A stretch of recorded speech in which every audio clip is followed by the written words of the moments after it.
NSD आप लोग जानते हो कि national school of drama Delhi में it's the biggest theatre school in all of India and Om Puri से लेकर Naseeruddin Shah, Irfan Khan, they all graduated with Tigmanshu Dhulia, so but she had a chance to work with them also. आपके family का कैसा रिएक्शन था जब आपने कहा कि मैंने थिएटर करना है, फिल्म्स करना है? अगर थिएटर करना होता तो मैं दिल्ली में ही रह लेती, तो मुझे उनको बताना था कि मैं फिल्में करना चाहती हूँ। तो उस वक्त मुझे नहीं लगता कि वो दे वर नॉट सरप्राइज्ड और शॉक्ड, पर थोड़े हाँ उनको चिंता थी। तो और रिलेटिव्स भी इतने महान होते हैं, दिल्ली में आ जाते थे कि अरे देखो चड्ढा साहब, ये देखो ये स्टिंग ऑपरेशन हुआ है, देखो फिल्म इंडस्ट्री में क्या हो रहा है, देखो कहाँ भेज रहे हो अपनी लड़की को।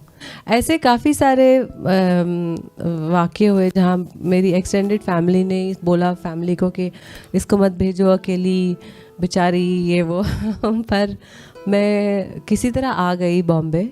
और मैं बॉम्बे एक्चुअली पढ़ाई करने के लिए आई थी। सफ़ाया कॉलेज में एक बहुत बढ़िया मीडिया का कोर्स है, वहाँ मैंने पढ़ा था 1 साल, और उसके बाद मुझे ओए लकी मिल गई थी कॉलेज से निकलते ही। तो मैं लकी हूँ कि मुझे ओए लकी मिली। तो ओए लकी कैसे मिली आपको? मेरे जो गुरु है Barry John, he had just move to Bombay. तो वो जब बम्बई आए तो उन्होंने एक नाटक पे काम करना शुरू किया, बगदाद का गुलाम, और उसमें मुझे एक मेन रोल मिल गया था। तो मेन रोल देखने दिवाकर के कोई एडी आए थे, उन एडी का नाम है कन्नू बहल, जिन्होंने बाद में तितली बनाई। तो कन्नू ने मुझे देखा, उन्होंने बोला कि वो लड़की ऑडिशन करेगी क्या, क्योंकि उसकी शक्ल नीतू चंद्रा जैसी लगती है थोड़ी थोड़ी। So Kanu discovered you. I didn't know that. हाँ. जी, Kannu discovered me, he audition me for Oye Lucky, और वासन बाला ने मुझे देवडी के लिए ऑडिशन किया था। अच्छा, हाँ. तो हालांकि हमने आपस में कभी कोई फिल्म साथ में नहीं की, कन्नू, वासन और मैंने, बट मेरे यहाँ होने का बहुत बड़ा श्रेय उनको भी जाता है। तो खैर ओए लकी में तो आपने ओए लकी देखी है जी, और जिन्होंने नहीं देखी प्लीज देखिए, बहुत कमाल की फिल्म है। It's a very fun comedy, और दिवाकर की दूसरी फिल्म थी मेरे ख्याल से, नहीं हो सकता। हाँ, and then there was a gap before Gangs of Wasseypur. So उस गैप के टाइम में आप बॉम्बे में क्या कर रही थी? थिएटर वगैरह कुछ कर रही थी? थिएटर कर रही थी। Thespo, you know, there is a under 25 festival that Quasar Thakore Padamsee does in Bombay. तो मैंने उसमें भाग लिया 1-2 साल, और बहुत सारी थिएटर की वर्कशॉप्स की। जहान मोनिक शॉ जो वो भी बहुत सारी थिएटर वर्कशॉप्स ऑर्गेनाइज करते थे। टीवी कमर्शियल्स करती थी मैं, वो आपने देखे होंगे पुराने थोड़े, कैडबरीज और टाटा स्काई वगैरह। तो इससे मेरा घर चलता रहता था। So you were able to support yourself living in Bombay? I was, पर ख़त्म हो जाते थे पैसे तो I would call my dad, पापा थोड़े पैसे भेज दो। और कोई शर्म नहीं है यार पैसे मांग लेने में, अगर मिल रहे हैं तो ले लेनी चाहिए, अगर है तो ले लेनी चाहिए, बजाय इसके कि फालतू फिल्म करो और नाम खराब हो। ठीक है ना, मतलब मिल रहे हैं तो ले लो, पैसे है घर में ऐसी सहूलियत तो ले लो, डिपेंड नहीं होना चाहिए, पर it's better than doing a trashy film. No, and also your parents were very supportive of you. Gangs of Wasseypur का मैंने पढ़ा है कि आपको रोल बाद में आया, पहले कुछ और एक्ट्रेसेस को अप्रोच किया था उन्होंने। जी, मेरे को वैसे ही मिला, अनुराग कश्यप का फ़ोन आया मुझे 2010 या 11 में, बोलते ये इसने मना कर दिया, इसने भी मना कर दिया, और इसने भी मना कर दिया। He told you names also, हाँ। और उन्होंने कहा ये अच्छा रोल है। तो मैंने कहा कि क्या आप क्यों मना कर रहे हैं सारी लड़कियां इसको? बोलते क्योंकि बुढ़ी होना है।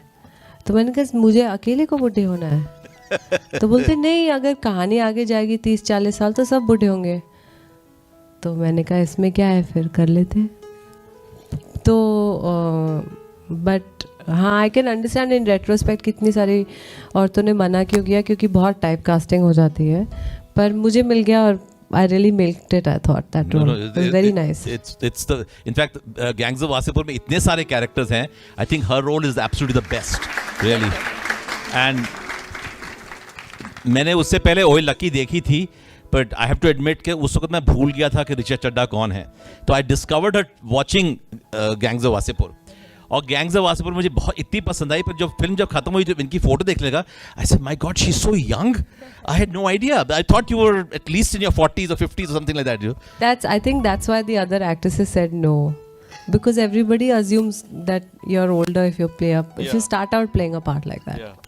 तो गैंग्स ऑफ वासेपुर के बारे में बताइए। एक तो बहुत इंटेंस रोल था, और यस आपका पूरा ग्राफ कैरेक्टर ग्रो करता है. फर्स्ट रोल शूटिंग कितने महीने चली उसकी? और शूटिंग तो जितने भी थे हमें बनारस में उन्होंने 90 दिन करीब रखा था.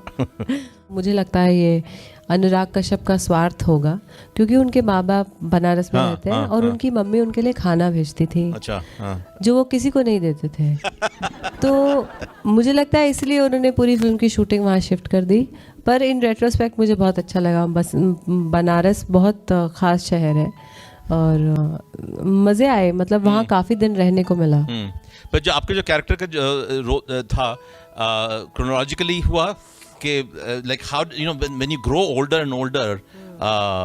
नहीं, बिल्कुल क्रोनोलॉजिकली नहीं. तो मैं अपने ऐसे क्यू कार्ड्स लगा लेती थी शीशे पे कि अच्छा 9 to 5, 9 to 12 18, 12 to 3 24, 4 to 5 18 and then 8 to 12 45. ऐसे करके मेरे को एक ही दिन में हाँ. डिफरेंट एज जी.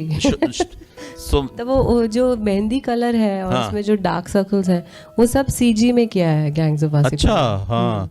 लोकेशन पे नहीं किया क्योंकि बाल धोने में और उसमें बहुत टाइम लग जाता. हाँ. But really very very powerful performance. और बहुत लोगों ने आपको नोटिस भी किया. सो अभी भी फैंस की फिल्म है. हाँ. और उस तरह की फिल्म बनी ही नहीं है इंडिया में उसके बाद, क्योंकि एक तो इतनी लंबी फिल्में नहीं बनती हैं और इतनी इंटेंस और इतने सारे कैरेक्टर. तो आई गेस बहुत फ्रेंडशिप बनी होंगी आपकी. मैं विनीत सिंह, नीरज घेवन, हम लोग घूमते थे. विनीत सिंह जो मुक्केबाज में थे. हाँ. वो उसमें दानिश बने थे. उनको फिल्मों के बारे में बहुत पता भी था, तो उन्होंने मुझे बहुत हेल्प किया एक्चुअली उस दौरान. मुझे गाइड भी करते थे कि अच्छा देखो कैमरा इधर है तो इधर ही एक्टिंग करनी है, इधर बोल बोल के करनी है. थिएटर नहीं है कि कहीं पे भी खड़े होके कहीं पे भी बोल दो, लाइट कैच हो जाएगी. तो इस तरह से हमारी वहाँ दोस्ती हुई. और बनारस अपने आप में इतनी खूबसूरत जगह है. मैं बंगाली टोला की गलियों में घूमती रहती थी. वहाँ बहुत स्पिरिचुअल सेंटर्स हैं बहुत सारे. तो मैं ढूंढती रहती थी अच्छा ये मैंने पढ़ी थी ऑटोबायोग्राफी ऑफ अ योगी, उसके आसपास पढ़ी. तो मैं लाहिरी महाशय का घर ढूंढती थी. ऐसे सब काम करती थी मैं. और जो घाट में बोट की यात्रा ये सब करती थी. मैंने बहुत अपने आप के बारे में भी जाना. मुझे पता नहीं क्यों ऐसा लग रहा था कि अरे अभी घूम लो फिर तो मैं फेमस हो जाऊंगी. तो ऐसे नहीं घूम पाऊँ. कभी गोलगप्पे खा लो, ये सब कर लो जो करना है. तो फुकरे के बारे में बताइए. It was such a delightful charming film really.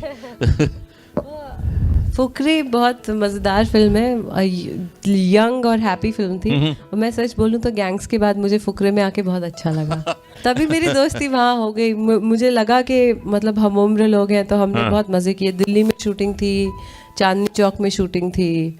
हम लोग घूमने जाते थे बहुत. और तो वहाँ से मेरा एक्सेल के साथ भी एक रिलेशनशिप शुरू हुआ, जो कि अब इनसाइड एज भी जी. Inside as. और मैंने उनके लिए बीच में एक छोटी फिल्म दूसरी की थी 3 स्टोरीज. अच्छा. वो भी अच्छी फिल्म थी. और अब वहाँ से आई थिंक एक कार्यक्रम शुरू हो गया. But I do fewer films because I feel ऐसे खर्च नहीं हो जाना चाहिए. वो होती है गलतियाँ, मुझसे भी हुई हैं. पर अब मैं बहुत संभल के सब एक्टर्स करते हैं जी. जी. मार्लन ब्रैंडो ने भी गलतियां करी हैं बहुत सारी. हाँ, सब एक्टर्स मतलब यू कांट टेल. स्क्रिप्ट अच्छी होगी but you can't tell. Exactly. You can't tell how it will be executed. Right. And when you're an outsider, there are very few options when you're starting out, especially me.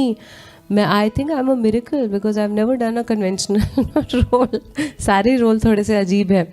तो आप लोगों ने मसान कितने लोगों ने देखी? हाथ रेज करिए. अरे वाह, फैंटास्टिक. उसमें क्या जबरदस्त इसका कैरेक्टर जो है. It was such a moving beautiful character really. Film भी इतनी कमाल की बनी है. बहुत ही स्पेशल फिल्म है मसान सबके करियर में. और कुछ अलग ही है. वो स्पिरिचुअल सी फिल्म है एक. अच्छा.